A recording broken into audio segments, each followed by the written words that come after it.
창세기 강의 75번째 시간으로 교회 리브가라는 제목으로 말씀을 전하겠습니다. 지난 시간에는 어떻게 교회가 이런 전도자의 사명을 감당하게 되는지를 말씀을 드렸습니다. 바로 아브라함의 종이 이렇게 먼 곳까지 가 그 아브라함의 아들인 이삭에 대해 소개하고 거기에서 신부를 이렇게 중매해 데리고 오는 이 과정이 바로 교회가 이 땅에서 전도자의 사명을 감당하는 모습을 모형하고 있다고 말씀을 드렸습니다. 이번 시간에는 바로 그 이삭의 신부가 되는 리브가가 어떻게 이렇게 이삭의 신부가 되는지 그 과정이 기록되고 있습니다. 그런데 이 리브가는 바로 우리들 교회의 모형인 그런 여성입니다. 왜냐하면 먼 곳에서 신랑의 이야기만 듣고 그 신랑이 정말 좋은 사람이고 또한 자기에게 풍성함을 가져올 것이라는 그 믿음으로 그 신랑과 결혼하기로 작정을 하고 떠난 그 모습이 마치 이 땅에서 우리가 예수님을 한 번도 만나본 적도 없고 또 알지도 못하면서 사실 예수 그리스도에 대한 그런 전도만 그 증언만을 듣고 우리 또한 이 땅의 삶을 이제 하나님 나라를 향해 이제 바꾸어내는 그런 결단을 하는 것과 유사하기 때문입니다.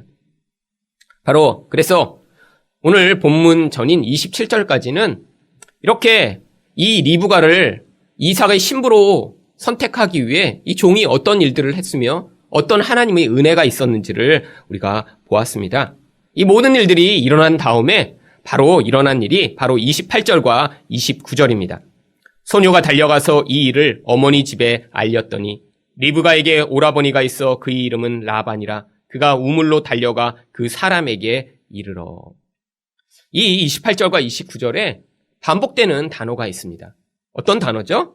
달려갔다라고 하는 단어입니다. 근데 왜 달려갔을까요? 바로 이제까지 일어난 일이요. 굉장히 놀랍고 굉장히 중요한 일이기 때문이죠. 그래서 빨리 달려가서 자기 가족에게 알리고자 한 것입니다. 그랬더니 거기서 라반도요. 이 소문을 듣자마자 또 달려나와서 이 소문이 사실인가를 확인하기 위해 옵니다. 그런데 여기에 나오는 이 리브가의 오빠 라반의 그 이름과 또 그 행동을 보면요. 이 리브가가 원래 속한 그 가문과 또 그 사람들이 어떠한 모습과 어떠한 또한 삶을 살고 있는지 우리가 힌트를 알 수 있습니다. 이 라반이라고 하는 이름의 뜻은 희다라고 하는 뜻입니다. 그런데 그냥 뭐 하얀색이다 이렇게 이름을 지은 게 아니라요. 당시 그 메소포타미아에 살던 사람들이 섬기고 있던 신이 밤에 뜨는 달이었습니다. 그들은 달신을 섬기는 사람들이었는데요. 바로 여기서 이 희다는 밤에 뜨는 그 달의 그런 정기를 받은 자를 이야기하는 것입니다. 그러니까 이 라반이라고 하는 이름 뜻에요. 단순히 희다라는 이름이 아니라 그의 종교적 배경이 숨어 있는 거죠. 이들은 달신을 아주 신실하게 섬기는 자였음을 보여주는 것입니다. 그뿐 아니라 이 라반의 어머니 밀가라고 하는 이름의 뜻도 바로 이들이 이런 달신을 섬기는 자였음을 보여주는 이름입니다. 밀가가 여왕이라고 하는 뜻이거든요. 바로 이렇게 달신의 아내의 이름을 밀가라고 부르고 있고요. 바로 그 이름을 따서 그 어머니도 그런 이름을 갖게 된 거죠. 그뿐 아니라 이 라반은 또 엄청나게 세속적인 사람이었습니다. 30절 말씀을 보겠습니다. 그의 누이의 코골이와 그 손의 손목고리를 보고 또 그의 누이 리브가가 그 사람이 자기에게 이같이 말하였다 함을 듣고 그 사람에게 나아감이라. 그때 그가 우물가 낙타 곁에 서 있었더라. 성경이 이 라반이 했던 첫 번째 행위를 뭐라고 이야기하냐면 그 누이의 코골이와 그 손의 손목고리를 보았다라고 이야기합니다. 바로 이 라반의 관심이 뭐에 있었던 거예요? 그 재물에 있었던 거예요. 라반은 이후에도 그가 어떤 사람인지 이제 야곱의 인생 가운데 아주 뚜렷이 나타납니다. 욕심이 아주 많은 사람이에요. 욕심이 많으니까요. 자기 이익을 위해서 남을 속이는 자입니다. 그런데 여기서도요. 이 사람이 이렇게 급하게 반응했던 이유가 자기 누이가 아주 큰 그런 선물로 금부치를 받아왔거든요. 그러니까 거기서 욕심이 발동돼서요. 와, 이게 지금 내가 한몫 잡을 기회구나 라는 그런 열심으로 반응했던 것이죠. 바로 이 리브가의 출신 배경이요. 이렇게 종교적으로는 달신을 섬기고 또한 지극히 세속적인 그런 상황 가운데 살았음을 보여주는 것입니다. 그런데 이렇게 세속적이면 아예 그냥 세상적으로 사는 게 아니라요. 또 종교적인 형식은 잘 갖추고 있습니다. 31절입니다. 라반이 이르되 여호와께 복을 받은 자여 들어오소서 어찌 밖에 서 있나이까 내가 방과 낙타의 처소를 준비하였나이다. 아니 달신을 섬기는 자가 이 사람이 여호와를 섬기는 그런 아브라함의 종임을 잽싸게 알아채고요. 축복을 할 때는 달신의 이름으로 축복하는 게 아니라 여호와께 복을 받는 자라고 축복을 합니다. 얼마나 이렇게 외적으로도 잘 반응하는 사람이에요. 그런데 이런 배경에 있는 사람이 바로 라반만이 아니라 리브가도 똑같은 삶을 살고 있었음을 알 수 있는 거죠. 세상에서 하나님과 관계없는 삶을 살고 세상에서 자기 욕심을 위해 세속적인 삶을 살아가고 하지만 여전히 사람마다 가지고 있는 다양한 종교적인 형식은 가지며 살아가는 이런 모습. 그런데 이런 환경 가운데 살던 리브가가 그 가운데 결단하여 예수 그리스도의 신부가 되는 모습이 바로 오늘 본문에 나와 있습니다. 결국 이 말씀을 통해 교회는 어떻게 예수 그리스도의 신부가 되는지를 살펴보고자 하는데요. 첫 번째로 교회의 증언을 통해 예수님의 신부가 됩니다. 32절과 33절 말씀을 보겠습니다. 그 사람이 그 집으로 들어가매 라반이 낙타의 짐을 부리고 집과 사료를 낙타에게 주고 그 사람의 발과 그의 동행자들의 발 씻을 물을 주고 그 앞에 음식을 베푸니 그 사람이 이르되 내가 내일을 진술하기 전에는 먹지 아니하겠나이다. 라반이 이르되 말하소서. 가나안으로부터 메소포타미아까지 거의 900km에서 1000km가 되는 거리입니다. 이 아브라함의 종이 여기까지 여행하기 위해요. 거의 한 달 이상을 여행했을 거예요. 아마 제대로 잠도 못 잤겠죠. 좋은 음식을 잘 먹지 못했겠죠. 아주 피곤하고 힘들었을 것입니다. 그래서 이제 이런 중요한 자리, 이제 모든 것이 결정된 것 같은 이런 자리에 오면요. 이제 씻고 먹고 이렇게 좀 자기의 모든 피로를 좀 푼 다음에 그 다음에 할 일을 해야 되는데 이 종은요 지금 자기가 맡은 그 사명을 이루기 위해 먹는 것도 뒤로 미루는 거예요. 무엇이죠? 바로 이렇게 복음 전파의 사명이요. 이 땅에서 눈에 보이는 우리 육신을 만족해 하고 우리 삶에서 내가 관심을 기울이고 나에게 편리를 가져오는 그것을 뛰어넘음을 보여주는 것입니다. 이게 바로 교회에 맡겨진 그런 복음 전파의 사명임을 보여주는 것이죠. 이런 삶을 살았던 대표적인 사람이 바울 사도입니다. 바울 사도는 고린도후서 11장 2절에서 왜 자신이 이렇게 열심을 내는지를 이렇게 설명합니다. 내가 하나님의 열심으로 너희를 위하여 열심을 내노니. 바울 사도가 부리는 그 열심은요, 자기 열심이 아니라는 거예요. 자기가 하나님을 만나고 그 하나님의 은혜 가운데 있으니까요. 그 하나님의 열심이 자기 안에 들어와 자기로 말미암아 남이 볼 때는 아니 왜 저렇게 살지? 라고 하는 그런 지경에까지 이르도록 열심을 내게 만들었는데요. 그 열심의 목적이 무엇이냐면 내가 너희를 정결한 처녀로 한 남편인 그리스도께 드리려고 중매함이로다. 결국 교회를 예수 그리스도의 신부 만드는 일을 위해 자기가 최선을 다해 열심을 다하고 있다는 것입니다. 이 바울 사도의 이 삶의 근원이 바로 그가 하나님께로부터 받은 사명이 주도하는 인생을 살고 있음을 보여주는 거예요. 그런데 하나님이 1차적으로 우리에게 주신 사명은요, 우리를 통해 하나님의 생명이 흘러가 내 주변, 내 가족, 이렇게 예수 안에서 온전한 사람들을 만들어내는 것, 이게 바로 우리에게 주신 사명이라는 거예요. 그 사명을 위해 우리는 교회로 모인 거고요. 그 사명을 위해 우리는 가족으로 모인 것입니다. 그 사명을 위해 우리는 세상 가운데 살아가는 것이고요. 그래서 거기서 내가 나의 능력과 나의 힘으로는 불가능한 이런 하나님의 생명을 흘려보내 결국 거기서 예수 그리스도를 아는 자들, 예수 그리스도 안에 성숙한 자들을 만들기 위해 애쓰는 이것이 하나님이 우리에게 맡긴 그런 가장 중요한 일이라고 하는 것입니다. 그렇기 때문에 이 사도 바울은요, 자기가 거의 자기 모든 사명을 마쳤던 그때 이렇게 고백합니다. 사도행전 20장 24절입니다. 내가 달려갈 길과 주 예수께 받은 사명 곧 하나님의 은혜의 복음을 증언하는 일을 마치려 하면은 나의 생명조차 조금도 귀한 것으로 여기지 아니하노라. 자기 생명의 그 가치보다도 이렇게 예수 그리스도를 전하는 일이 훨씬 더 중요하다는 거예요. 여러분, 이게 바로 우리에게 주어진 똑같은 사명입니다.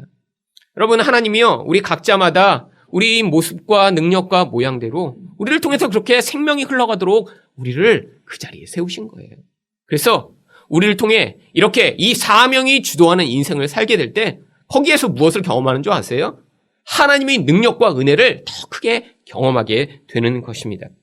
그런데 이런 사명이 있는 자의 삶에서 사실 나타나는 일이 34절부터 48절까지 이 종의 이야기에 담겨 있습니다. 이 내용은 너무 길어서 같이 읽지는 않을 텐데요.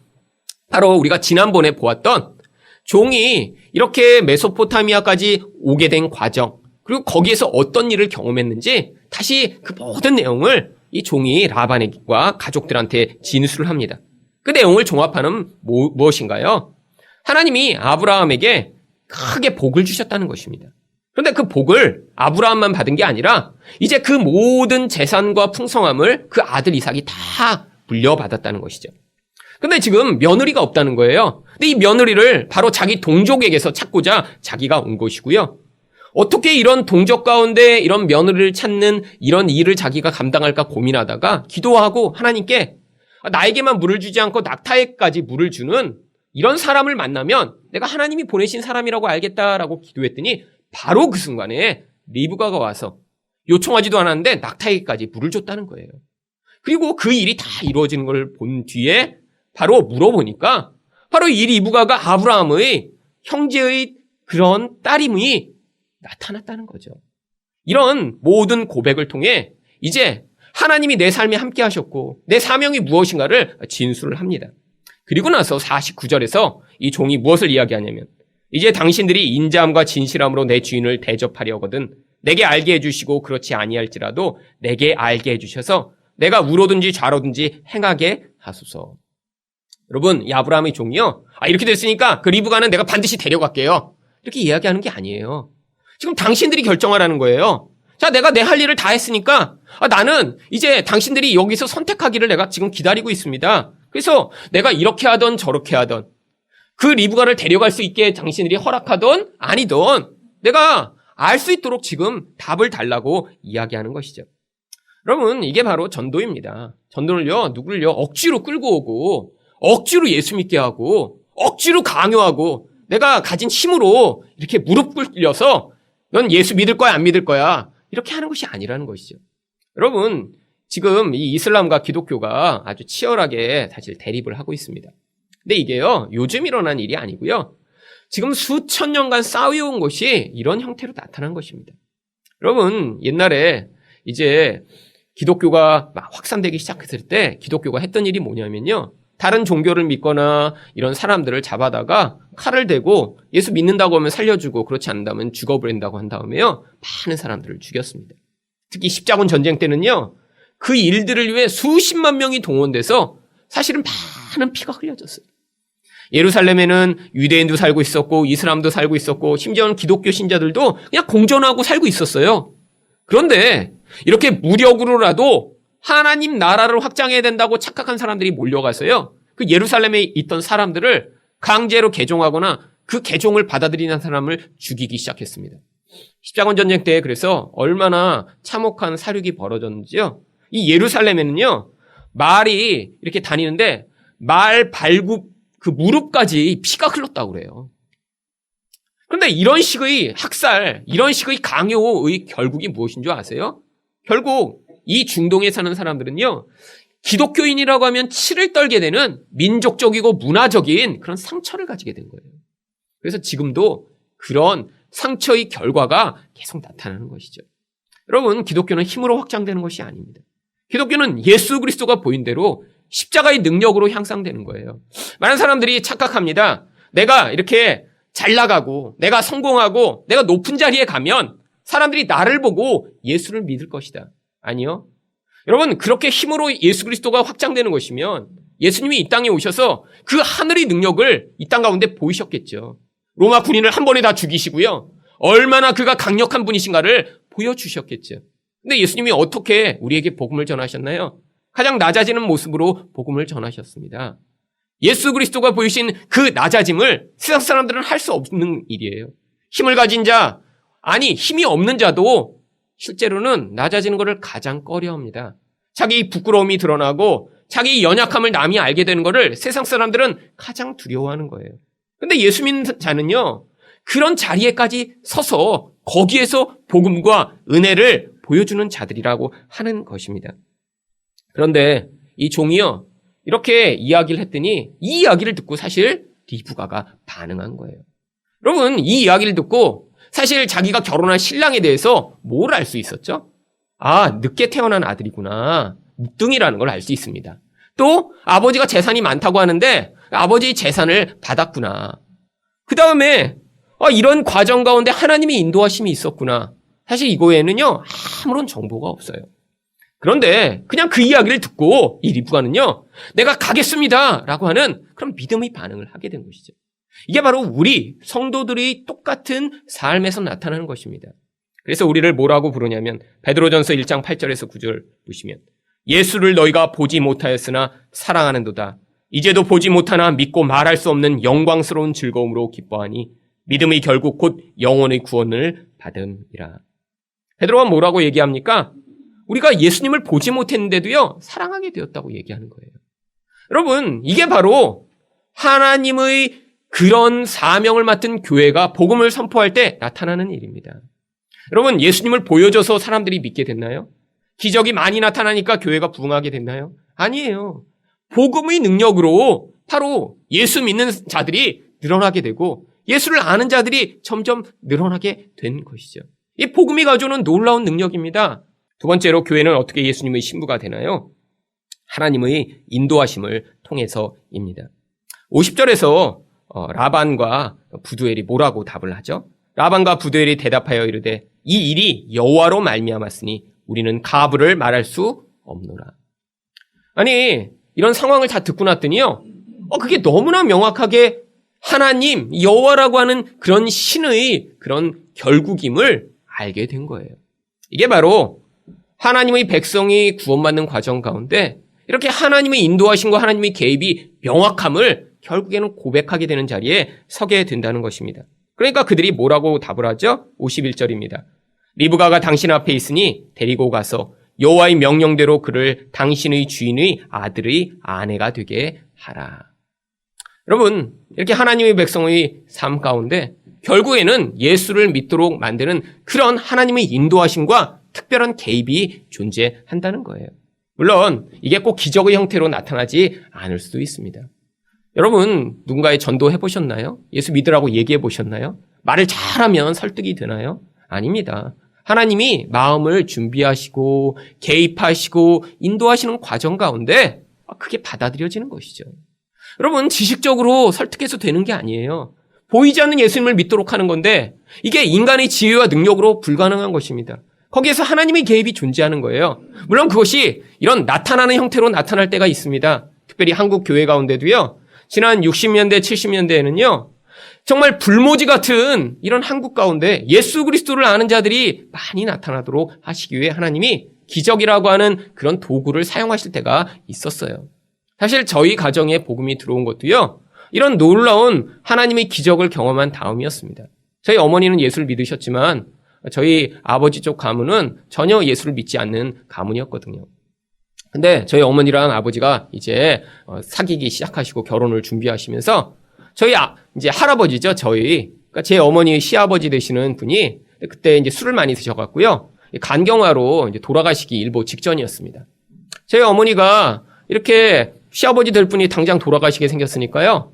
결혼도 하지 않았는데 그 시아버지들 저희 할아버지를 모시고 이렇게 기도받는 곳에 모시고 다녔어요.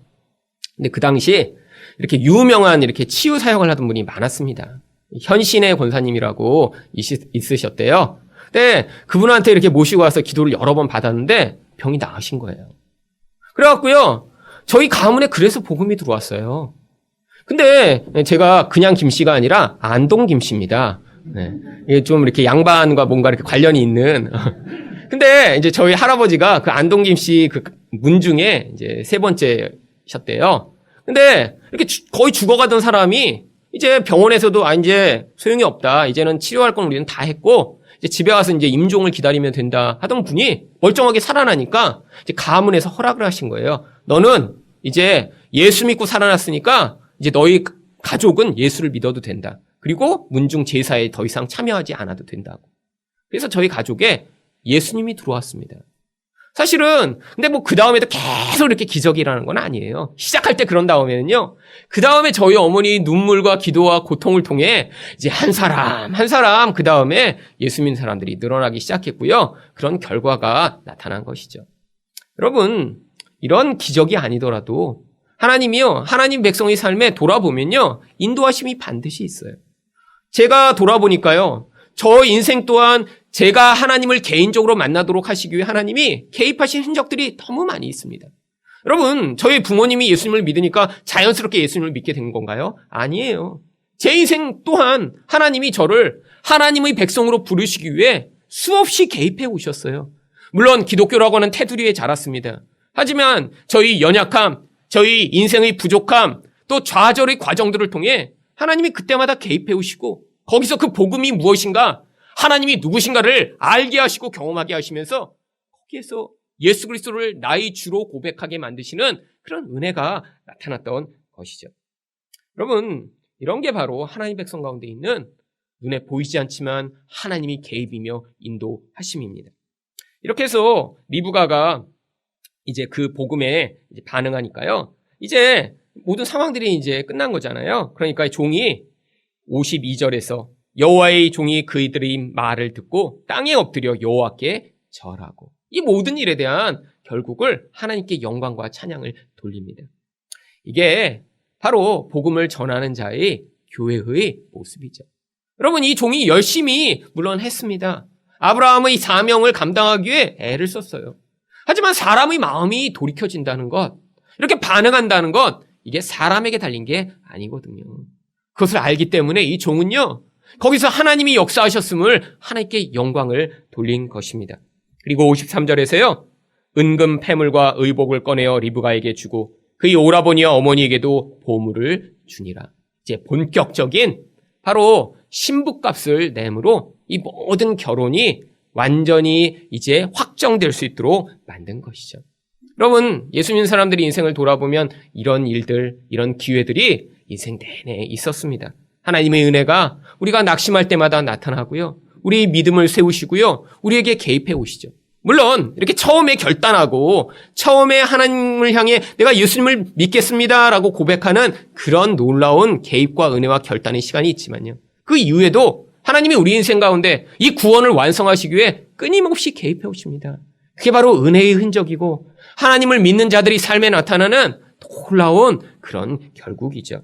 그래서 고린도후서 6장 2절을 뭐라고 이야기합니까? 이르시되 내가 은혜 베풀 때 너에게 듣고 구원의 날에 너를 도왔다 하셨으니 보라 지금은 은혜 받을 만한 때요 보라 지금은 구원의 날이로다. 하나님이 우리에게 은혜를 베푸셔서 그 구원이 완성된다는 거예요. 내가 열심히 다닌 것 같고요. 내가 애쓴 것 같고요. 내가 어떤 선택을 한 것 같아요. 그런데 그 상황에 하나님의 개입과 은혜가 미쳤다라고 하는 것입니다. 여러분, 그게 바로 하나님이 우리 인생을 지금 주관하고 계시고 인도하고 계시고 하나님이 함께하고 계심을 보여주는 거죠.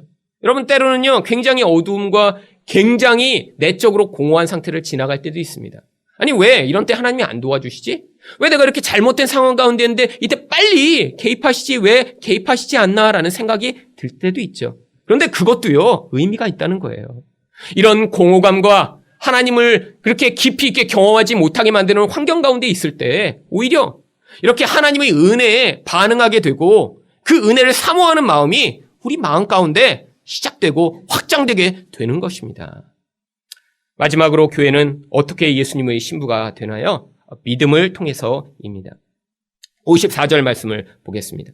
이에 그들 곧 종과 동행자들이 먹고 마시고 유숙하고 아침에 일어나서 그가 이르되 나를 보내어 내 주인에게 돌아가게 하소서. 아니, 하룻밤 자고 나더니요 가버리겠대요. 그러니까 지금 놀래서 아니 최소한 열흘은 좀 있어야지 어떻게 하루 만에 가세요? 라고 했더니 빨리 가야 된대요. 그랬더니 이 리브가의 오빠인 라반이요 우리가 이건 결정할 문제가 아니라 바로 리브가에게 정말 네가 어떻게 할지를 결정하게 하자라고 이들이 합의를 봅니다. 그래서 57절과 58절에요. 그들이 이르되 우리가 소녀를 불러 그에게 물으리라 하고 리브가를 불러 그에게 이르되 내가 이 사람과 함께 가려느냐? 그가 대답하되 가겠나이다. 바로요 리브가가 결단을 합니다. 바로 이게요 리브가의 이런 믿음의 반응으로 말미암아 결국 그가 하나님이 놀라운 복을 누리게 되는 자리, 예수 그리스도의 신부가 어떻게 되는지를 보여주는 것이죠. 여러분, 근데 이 리브가의 모습은요, 마치 아브라함의 모습과 아주 유사합니다. 아브라함도 어떻게 이렇게 가나안에 오게 됐죠? 하나님이 이 가나안으로 가라고 하시니까요, 믿음만을 가지고 가나안으로 오게 됐어요. 근데 가나안에 왔더니 어떤 일이 벌어졌어요? 자기 고향, 자기 친척, 자기 아비 집을 떠나게 됐습니다. 근데 이제 가나안에 와서는요, 더 이상 내가 고향에서 내 친척들에게 또 아버지 집안에 살면서 보호받고 거기서 의존하던 것들을 다 버리고 하나님만을 새로운 나의 의존과 사랑의 대상으로 삼게 되는 그런 놀라운 은혜를 받았어요. 그뿐 아니라 가나안 땅에 들어오면서 이제 아브라함은 하나님의 복이 그에게 내려지기 시작했습니다. 그 복이요, 어떤 식으로 나타났죠? 결국에 많은 자손들을 잉태하게 될 약속으로 나타났고요. 바로 이런 똑같은 복을 이 리브가 또한 받게 되는 것이죠. 자기 아버지 집을 떠났더니 거기에서 이제 하나님으로 복을 받게 되는 그 자리로 들어간 것입니다. 그뿐 아니라 이 리브가를 통해 많은 하나님의 백성들이 앞으로 나타나서 이런 하나님의 복이 어떤 결국을 만들어낼지를 보여주는 것입니다. 그런데 이 아브라함과 또 큰 차이가 있습니다. 아브라함은요, 신앙의 1세대예요. 하나님을 직접 경험했습니다. 하나님이 아브라함한테는 직접 나타나셨어요. 여러분, 그렇게 하나님이 영광의 하나님으로 나타나 하나님의 임재를 보이실 때 그걸 거부할 수 있는 사람이 누가 있을까요? 그런데 이 리브가가 더 놀라운 건요, 하나님을 경험하지 못했어요. 그냥 이야기만 들었습니다. 그런데 신앙의 결단을 했다는 거예요. 여러분, 시기와 때와 또 사람마다 하나님이 반응하시는 방법이 틀립니다. 물론 하나님이 이렇게 직접 나타나셔서 큰 은혜를 베푸시고 신앙의 결단을 하게 하시고 구원의 놀라운 열매를 맛보게 하시는 것, 그것 굉장히 중요하고 멋져 보이죠. 하지만요, 하나님은요, 그렇게 개개인에게 그런 기적의 과정을 통해 역사하시지 않고요, 바로 교회를 통해 그 사명을 감당하도록 하신 거예요. 지금 그렇게 하나님이 나타나신 경우 아직도 있습니다. 제가 지난주에 제가 미국에서 졸업한 고든 코넬이라고 하는 학교 동문회가 있어서 이제 갔습니다. 근데 그 총장님이 이제 그런 얘기를 하시더라고요. 나이지리아에서 한 학생이 왔는데, 나이지리아의 이제 북쪽에는 이슬람을 믿고 남쪽에는 이제 기독교를 믿는데요. 근데 이제 신실하게 이슬람을 믿는 청년이래요. 얼마나 신실한지 나중에 이제 이슬람으로 박사학위까지 받은 거예요. 그리고 이슬람학으로 이제 이마암이라고 하는 이제 목사가 된 거죠. 그 이슬람에서.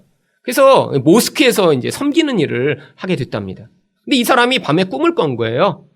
예수라고 이름하는 한 분이 나타나더니 네가 나를 믿고 나를 찾아야 산다라고 해서요. 그날로 이 이슬람 박사학위를 받은 그 이마암이요, 자기 고향을 도망쳐갖고 남쪽으로 내려와서 도망을 했답니다. 자기 예수 믿겠다고. 자기 가족과 아는 사람한테 걸리면 바로 죽임을 당한대요. 남쪽에 왔다가 거기에서 이제 아내를 만났고요. 그래서 이제 신학을 공부하겠다고 이제 고든 코넬이라는 학교에 왔다고 하더라고요. 여러분, 지금도 그런 일이 일어나죠. 하나님이 구원하실 자는요, 그렇게 남에게 복음을 들을 수 있는 환경이 아닌 경우에 개입하시는 경우가 있습니다. 하지만 하나님이 지금 교회를 세우신 가장 중요한 목적이 뭐죠? 이 교회를 통해 이 안에서도 우리가 그 복음에 정말 견고하게 선 사람이 되며 또한 그 복음으로 말미암아 하나님 백성들을 구원하는 사명을 이 교회가 감당할 수 있도록 이런 일을 우리에게 맡기신 거예요. 여러분, 우리 또한 리브가처럼요, 하나님이 주신 기회를 붙잡은 자들입니다. 여러분, 이 리브가라고 하는 이름의 뜻은요, 사실 올가미라고 하는 뜻을 가지고 있어요. 올가미 이제 꼭 부정적인 의미로 생각하시지 말고요, 긍정적인 의미는 어떤 거죠? 기회가 오면 절대로 놓치지 않는다는 거예요. 이 리브가는요, 사실 이걸 기회를 잡을까 말까 고민한 상황인데 기회가 왔더니 톡성 물었어요. 믿음을 발휘한 거죠. 그랬더니 놓지 않고 그 기회를 따라갔더니요, 그에게 뭐가 주어졌어요? 하늘나라의 복에 참여하는 놀라운 은혜가 부어졌습니다. 여러분, 이 라반의 가문에 그냥 있었으면 어떤 일이 벌어졌을까요? 나중에 야곱이 그 라반의 집에 갔을 때의 상황을 보면요, 그들은 여전히 드라빔을 섬기는 우상 숭배자들이었습니다. 그런데 거기에서 떠나 하나님이 주신 기회를 붙들었더니 이 리브가는 하늘의 복을 누리게 되고요, 이 리브가로 말미암아 이제 하나님의 백성들이 세상에 나타나며 결국 예수 그리스도가 나타나게 되는 복의 통로로 사용된 것이죠. 바로 우리들이 그런 자들인 것이에요. 우리들도 세상 가운데 살고 있었어요. 하나님 알고 돈이 가장 중요했어요. 그런데 하나님이 우리들에게 기회를 주신 거예요. 그래서 그 기회를 덥석 붙들었더니 그 다음에 하나님이 우리에게 하늘의 복을 맛보게 하시고요. 세상의 가짜 복, 그걸 아무리 가져도 만족해 하지 못하는 그런 가짜 복이 아니라 진짜 하나님으로 말미암는 그 은혜를 누리게 하시며 우리만 그 복을 누리는 게 아니라 우리를 통해 하늘 생명이 흘러가게 되는 그 놀라운 은혜를 우리에게 주신 것입니다. 이것을 로마서 1장 17절은 이렇게 이야기합니다. 복음에는 하나님의 의가 나타나서 믿음으로 믿음에 이르게 하나니 기록된 바 오직 의인은 믿음으로 말미암아 살리라 함과 같으니라. 여기에 믿음이 2번 나옵니다. 근데 앞에 나오는 믿음은 어떤 믿음이냐면 이 복음의 내용을 이야기하는 객관적인 믿음이에요. 하나님이 이게 정말 복의 길이다. 이게 사는 길이다. 이게 참 생명을 얻는 길이다라고 말씀해 주시면 거기서 무엇이 된다는 거예요? 믿음의 주관적 반응이 나온다는 거예요. 물론 리브가가 이렇게 기회를 잡고 믿음을 발휘한 것 중요한 것입니다. 근데 가짜를 붙든 게 아니라 진짜를 붙든 거예요. 만약에 이게 이삭이 아니라 아삭이라고 하는 이 가짜가 이렇게 와갖고 이 가짜 금붙이를 주고 속였을 때 그걸 붙들었으면 문제가 있었겠죠. 그런데 진짜를 붙든 거예요. 이게 하나님 백성들이 하는 반응입니다. 그러니까 진짜 믿음을 야기하는 객관적 믿음에 이 리브가의 주관적 믿음이 함께 됐더니 거기 안에서 무엇이 얻어졌어요? 바로 하나님의 은혜의 안에 동참하게 되는 놀라운 기회가 주어진 것이죠. 그래서 이 리브가가 떠나기로 결정을 했더니요, 가족이 축복을 합니다. 59절과 60절입니다. 그들이 그 누이 리브가와 그의 유모와 아브라함의 종과 그 동행자들을 보내며 리브가에게 축복하여 이르되 우리 누이여 너는 천만인의 어머니가 될지어다. 내 씨로 그 원수의 성문을 얻게 할지어다. 여러분, 여기에 바로 하나님 백성이 받는 복이 다 담겨 있습니다.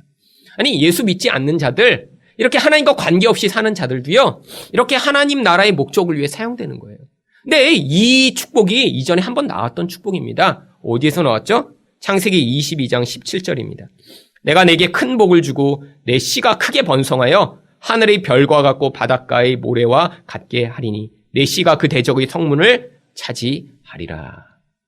여러분, 그래서 이 리브가를 신학자들은 여자 아브라함이라고도 부릅니다. 아브라함처럼 고향을 떠나 하나님의 참된 복을 누리는 자리에 섰는데 그 복이 어떻게 얻어졌어요? 원수의 성문이 깨쳐지며 거기서부터 많은 자에게 흘러가는 그런 형태로 주어진다는 거예요. 우리 인생 가운데 사실은 이렇게 원수가 지배하고 영향을 미치는 영역이 너무나 많이 있습니다. 세상, 마귀, 죽음이요. 많은 사람들을 사로잡고 그들의 인생을 파괴해 나가고 있어요. 그런데 하나님의 부름을 받은 자, 그런 참된 복에 동참한 자들에게는요, 더 이상 그런 세상의 영향력, 마귀의 영향력, 죽음의 영향력이 영향을 미칠 수 없다라는 거예요. 그래서 거기서부터 이젠 세상이 영향을 미치고 있던 그 영향력을 깨트리고 하나님의 복음과 생명의 능력을 흘려보내는 그런 천만인의 어미가 되는 놀라운 은혜가 나타나게 되는 것입니다. 이렇게 떠났더니요, 이제 61절에서 67절에 떠나온 과정을 설명하고 있습니다. 그런데 65절에 보시면요, 이제 이삭을 만나기 바로 전이에요. 종에게 말하되 들에서 배회하다가 우리에게로 마주오는 자가 누구냐? 종이 이르되 이는 내 주인이니이다. 리브가가 너울을 가지고 자기 얼굴을 가리더라. 신부가 이렇게 얼굴을 가리는 건요, 고대에 이제 가장 보편적인 일이었습니다. 신부가 자기의 그 아름다움을 신랑 앞에서 가리고 눈만 보여주는 거죠. 왜? 감질나게 해야 더 이렇게 보고 싶으니까요. 얼마나 궁금할까요? 이렇게 눈만 보고. 그런데 여기 중요한 게요, 신랑이 뭐 하고 있었는지가 중요합니다. 들에서 배회하다가 우리에게로 마주오는 자. 여러분, 왜 들에서 배회했을까요? 여러분, 매일매일이 언제 신부 오나 그거 기다리던 날이었어요. 여러분, 이게 지금 예수님의 모습입니다. 예수님이요, 지금 하늘에서 우리가 언제 올라오나 지금 기다리고 계신 거예요. 우리를 맞이하기를 원하세요. 그래서 우리와 그렇게 하나로 연합되는 그날을 지금 예수님이 기다리시면서요, 때가 되면 이제 우리를 맞이하러 오실 것입니다. 근데 언제가 때예요? 우리가 그렇게 온전한 신부로 준비될 그날까지 예수님이 지금 기다리고 계신다는 거예요. 그래서 신랑과 신부가 만났더니 66절과 67절입니다. 종이 그 행한 일을 다 이삭에게 아뢰매 이삭이 리브가를 인도하여 그의 어머니 사라의 장막으로 드리고 그를 맞이하여 아내로 삼고 사랑하였으니 이삭이 그의 어머니를 장례한 후에 위로를 얻었더라. 결국 온전한 사랑과 위로와 연합이 일어나는 이 자리, 이게 바로 교회와 또 그의 신랑 되신 예수 그리스도가 연합하는 자리에서 경험하는 것입니다. 바로 이 날이 언제 기다리고 있죠? 요한계시록 21장 9절에서 11절을 보시면 7 대접을 가지고 마지막 7 재앙을 담은 7 천사 중 하나가 나와서 내게 말하여 이르되 이리오라 내가 신부 곧 어린 양의 아내를 내게 보이리라 하고 성령으로 나를 데리고 크고 높은 산으로 올라가 하나님께로부터 하늘에서 내려오는 거룩한 성 예루살렘을 보이니 하나님이 영광이 있어 그 성의 빛이 지극히 귀한 보석 같고 벽옥과 수정같이 맑더라. 바로 이때 일어나는 것입니다. 하늘에서 내려오는 보석처럼 빛나는 새 예루살렘이 바로 우리의 모습이라는 거예요. 여러분, 새 예루살렘 천국이 아닙니다.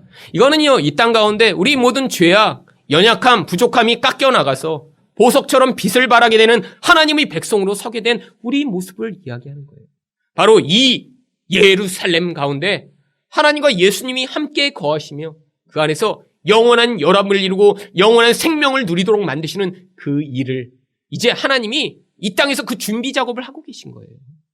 바로 이 날이 이제 곧 다가올 것입니다. 이 가운데는요, 개인적으로 먼저 가서 하나님을 볼 분들이 있으시겠죠. 또 나중에 우리가 기대하기는 우리가 이렇게 살아있을 때 예수님이 오셔서 우리를 이렇게 하나님이 계신 그 자리로 이끄시기를 우리가 또 소망하며 이 땅에서 사는 것이죠. 그러니까요, 이제는 우리에게 죽음은 두려운 것이 더 이상 아닙니다. 죽음은요, 이 땅의 이 고난과 고통의 옷을 벗어버리고 영원한 하나님 나라로, 영원한 신부의 자리로, 영원한 생명을 누리는 자리로 가게 되는 통로에 불과한 거예요. 이 땅에서 마귀와 세상의 이 모든 가져오는 고통은요, 우리를 보석처럼 만드는 그런 준비 과정인 것입니다. 이 땅에서 힘들고 어려운 것 같지만 하나님이 이 모든 과정들을 통해 우리를 완전한 신부, 아름다운 신부 만드셔서 우리 하나님과 영원한 연합을 이루는 그 자리로 이끄시는 날까지 우리에게 주신 이 사명을 감당하는 그런 성도들 되시기를 예수 그리스도 이름으로 축원드립니다.